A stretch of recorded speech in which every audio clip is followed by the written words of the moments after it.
don't think there was ever a single conversation that I listened to that didn't mention Shimla. And stories Really? of Shimla, Oh. and functions in Shimla, and church in Shimla, the markets in Shimla, and Wow. they spoke endlessly. This place entered their... Was always there with them. Yeah, it was always there, In even them. though they were...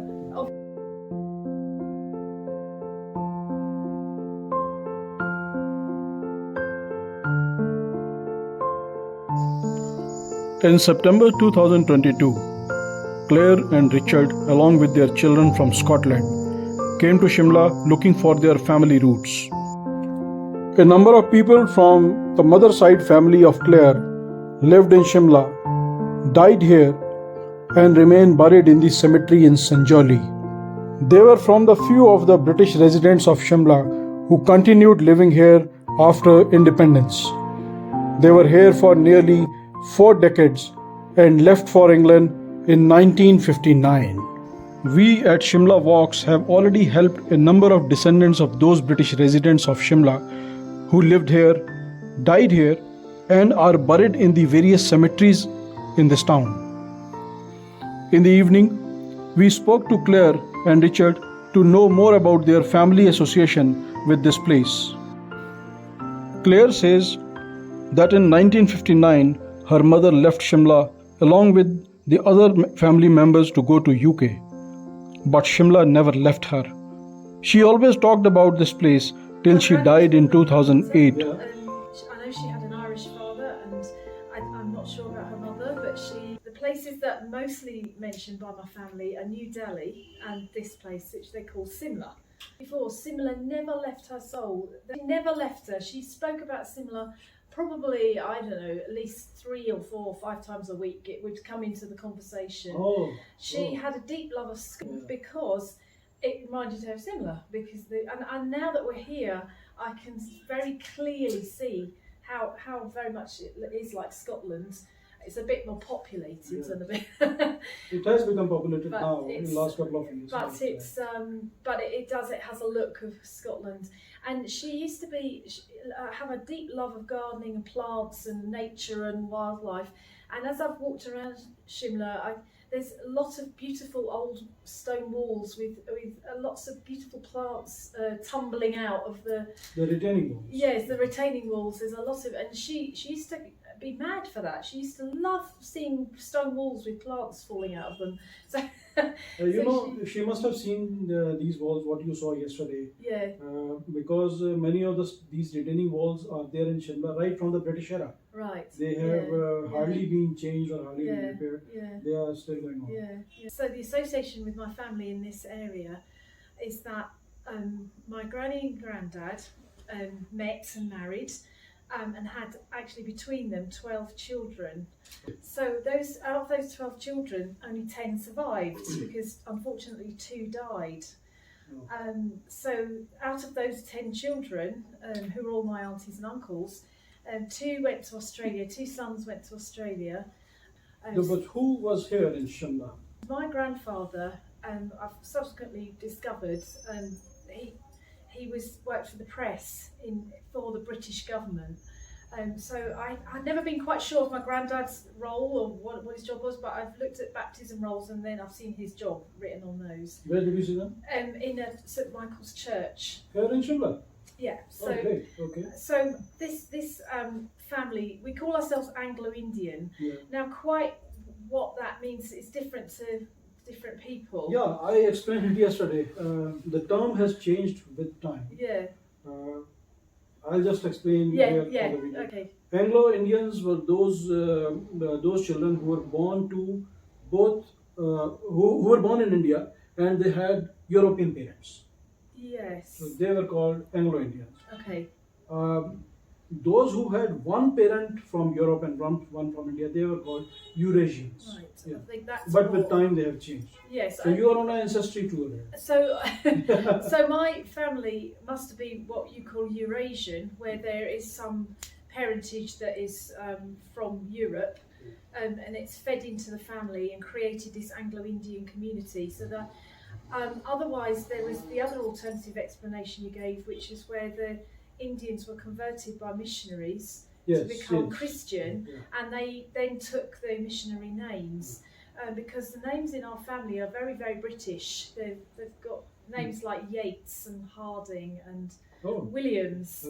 So they're very British sounding names, and we've all got Anglo-Saxon Christian names, so John and David and names like that. So this was your mother's side family? So this is only my mother's side of the family. So these children that were born between these years in India, they were all brought up in two places, in New Delhi and in Shimla. And that is because my granddad worked for the British government. Now he was, his name is James Ao. Now his background I'm a bit unsure of. The name Ao apparently, I think when we looked at family records, is a Portuguese name, I believe. Oh, really? I think so. But anyway, that name got passed down a lot of generations over hundreds of years until it came to my granddad. Now, he was a very dark-skinned man. He was, and my granny was half Irish, but also had some Indian in her as well, I believe. And ready just to slot into British, society over there. So did you ever notice any Indian habits? Lots, in their yes, lots. I always think that they had. It's only now that I've come to India that I realise how many habits they had, which were quite Indian. Well, they all had quite strong accents for a start. My mum and all her siblings. Could they speak Hindi also? They apparently could speak Hindi, but I never heard it. I only heard them referring in Hindi to all the spices and the cooking utensils and all the things which mattered, everyday things. Everyday items. Sometimes they were mentioned in Hindi. So you mentioned that they lived here for quite a long time. Yes. What's the name of the house where they lived? Oh, so they lived in a house called Matthew Villa, which is below which we visited. We managed to locate it thanks to you. And so the location of Matthew Villa is just below the Loreto Convent. The Rahal School, Yes, so it was. British government property. Apparently there were 4 apartments within the same block, and so they were given these apartments to live in, courtesy of the British government. Like quarters. The quarters, And when we were visiting the house yesterday, unbelievably, a lady came out. Yes. And they invited us in to look at the apartment. And it was absolutely surreal because the apartment was nearly the same as it was when my mother lived there, because it hadn't been refurbished. There were 3 other apartments which had all been done up, but this one had been left because they were still living in it. Yeah, but I was saying to that was a fun bug. I was saying to Franny, I said, while they had a meteoric rise up, their fortunes went right up, ours went right down. Just one room as well, one big mug, Just exactly. one big cup. One big mug. To be fair, it's still standing. Well, that's very good. Yeah, that's from the 20s. Oh, right. Yeah. Oh, beautiful. आप लोग कब से हैं यहाँ पे? हम 10-15 सालों से 10-15 साल से. And ये government quarters हैं? हाँ जी. These are government quarters? Yes. So your husband worked for the government? No, my father. Father worked for the government. Oh, right. Or which department? AG office. AG office. Because in those days, she says these apartments were with Government of India Press. जो टूटी कंडी में है ना, government of India press, उसका था. तो इसके father no now this building is with the Accountant General's office. Oh, right. So it's there's a way to come up from here to this building. Oh gosh, we've gone in a circle. This is the original entry. Oh, is that the original entry? Yeah. No. So apparently this is the original. We came over on a sort of balcony area, but that's the door down there. You see, mostly all these houses used to have veranda on all the sides. This would have been an open veranda, was it? Yeah, could have been open at that time. Veranda, but it's now covered. Later on they were covered and closed so that they have more space. Yes, part of the flat. And this is Raghavi, who is living here. She's the owner of the house. Yes, Raghavi. What's your name? Tell your name. आपका नाम? Raghavi. गुस्सा क्यों आ रहा है फिर Raghavi? Veranda as it looks at least 70-80 years old.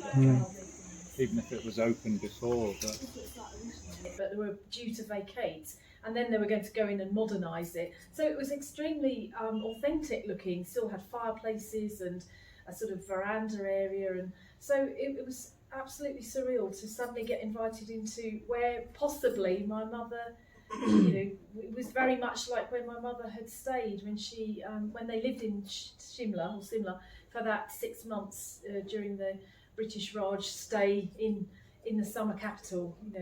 So at least you could see some part of the house. So I see exactly where it was located, what it was like inside. What kind of feeling you had when you were roaming around in the outside lawn? Mother, as a child, must have played there in the soil of that. Yes, it's very moving because this has only ever been a fairy story to me, and to suddenly be in the where she lived and played and had her happiest moments, because as I told you before, Simla never left her soul. So you had a chance to meet the father in the church. Yes. And could you look for some records? Well, although I know my mother was born in Simla, it's very well documented in the baptismal roll. Here? Yes, here in Simla. So we went to the church that the family worshipped at, which was a Catholic church called St Michael's. And we met some very kind people there. We met Father Raj, and we met some others that work in the church. The secretary and things. And so they very kindly found us all the baptismal rolls and the baptismal books. And so and there was another surreal moment seeing the names of these aunties that I've grown to love and adore and cherish. But I've only known them in the UK, and to see their names written in a book in a church in Simla was quite a moment. It was quite a moment. Yeah, it was quite one of those. I saw one of the children in the baptismal book, who I'd only ever heard of and never met because he unfortunately died as a child. And his name is Julian, and he's in this baptismal book. So that was a really moving. Was he ever mentioned in the family? All the time. All the time. There was another child called Kelsey as well, but again, it's sort of the details about these children are a little bit. They're not very detailed. I only know that they existed and they died. Your husband Richard also has some association with Shimla or with India? Just a very small part compared with Claire's family anyway. So our connection really is more from my father's point of view. Yeah. When he was in the army during the Second World War. Okay. So the little bit of history I know was when I met Claire, was one of the first things came up with the connection with Simla, was that he actually came here with the army and was based here for a short time after we know he'd been in Africa. Do you know where was he there in Shimla? We presume he came here because he came to recuperate after being ill. Yeah. So he'd been in Africa fighting and then needed to go somewhere to get better. But he was there for a short time. I do not know exactly how long he was here, but all I know is that he came here and then he was associated with the Indian Army at that time. I think you said it was about a year. About a year or so, I'm not too sure. But so when you people planned this holiday, yeah, we didn't know all this. You didn't know this? When did you get to know about I've this? forgotten about this. Claire may have forgotten. I think it was one of the discussions or what came up when my dad knew that I'd met Claire a long time ago, and it come to fruition that Claire's mum had lived in Simla. He said I'd been there as well. And so the irony was that if the St Michael's Church is right next to an army headquarters. So we were surmising that if he was here during the war in 1941, so my mother was definitely here in 1941. Street from each other. But they never met. We never met until 1941. many years later. Yeah, so we were just But they surmising. made you meet. That's right. Yeah, so meant to be. But when you were planning this holiday, Yes. Of course you had plans to go to some other parts of India. Yes. So It's a tourist you trail. came as a tourist, but you came to Shimla just for this, just looking for the family roots. Mainly because it's such a special, magical place that I'd heard of for decades. And I knew From it your was mom. from my mother. Yes. You know, I knew that I had to see it before I died, kind of thing. She was fascinated. She had a deep love of nature all her life, anyway. Yeah. A deep love of plants and gardening. Did she ever write about it? And she was a good writer. If she should Oh, have, was she? She was quite a good writer. Yeah, she wrote very well. And so I think she wrote very well. She wrote poems and, you know, little short stories and things like that. You have some of them with you? I do at home. You have? Yeah, I do at home. Yeah, so I had to come. Yeah. Does she talk about Shimla in her stories? Well, I'll have to check, but I'm not so much. No, Okay. I'd have to read all through it again and see. I'm not too sure. I if would she love has. to read them. Yes. I would love to read Well, them. obviously, if it's pertaining to Simla, I'll definitely. She used to write the odd bit of poetry. She was quite good at poetry and things Okay. like that. You see. Okay. And two are here in India, but I don't know them. She also had some memories from India. My granny, Yeah. constantly. She used. I remember her using Indian words. Oh, And Hindi words. yes, but all to do with cooking. Yeah. Only to do with cooking, not. But she talked about India so much. She every time we went to the market, she would go to she'd go to a market Yeah. and buy all her fresh Yeah. produce, Yeah. and she would come back and sit on the bus with me, and she'd say, "Oh, that would cost so many rupees in India. In India." Oh, wow. So she was always comparing what the price of an orange packet, a bag of oranges were compared to what you bought it for in India. So her soul was still in India, but she adapted. She loved England. She loved it, and she was always so grateful for her Do you flat. remember and her for how children. many years she was in India? Well, she left in her 60s, Okay. so she had all How- those years in India. She how was old in. was she?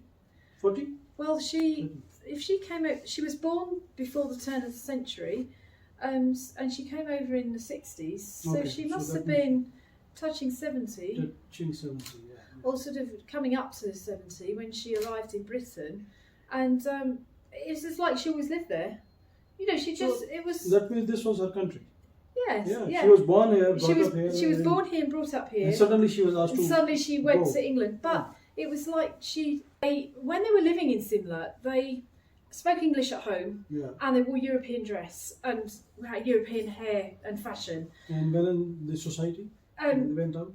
When they went out, I do believe that my mum actually bought a sari, and she wore a sari for some function or other, I believe. Okay. And we've still got that sari, and we brought it to India, Oh, and my really? daughter wore it to the Taj Mahal for some photos. Is that with you? Yes. In your bag? Yeah, I've got photos of her Okay, wearing the okay. sari. So that sari is from the 1940s. It's vintage, Wow. obviously. It was purchased in Yeah, India? it's purchased in India. And so I believe that on the odd occasion they would obviously wear the sari. And sari is very beautiful, very beautiful, traditional dress, isn't it? However, they took the best bits of India as well. They had wonderful cooking, Yes. Anglo-Indian cookery, and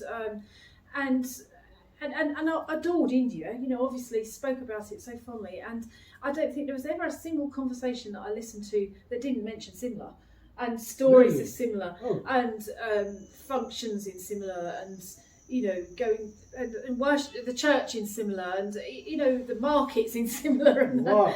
they spoke of it endlessly.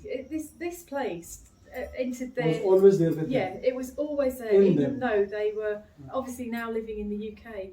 And a few of them did come back to India and retrace their roots, and visit old haunts. But did they come back after they left India? My mother never did. They never. No, she never came back to India. But she wanted to.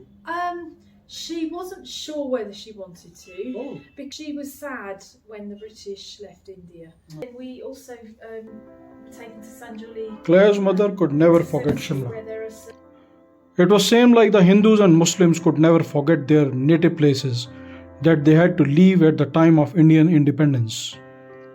Shimla was her birthplace, and it remained with her always till the end of her life.